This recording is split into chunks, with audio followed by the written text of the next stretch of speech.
Šiandien švenčiame 90 metų jubiliejų. Šventė prasidėjo. Ir Klaipėda šiandieną yra ne miestas. Klaipėda šiandieną yra uostamiestis.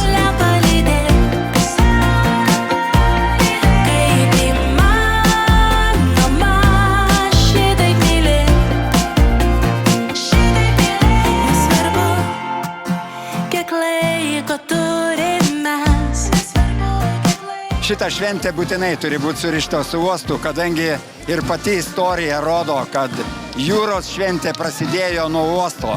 Ir buvo sugalvota, kad reikia surengti tokią šventę ir sukviesti tos žmonės. Tai mes niekaip negalime būti atskirai. Sugrįžo tavo rankoj, mano laimė pražydo. Tavo rankose saulė palydės.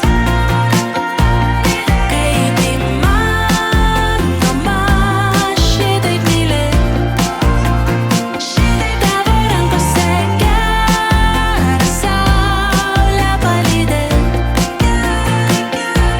Bus labai įspūdinga ir labai gražu, kad jūros šventėje būtent visi susivienė menui, džiaugsmui, šventei, puikiai nuotaikai.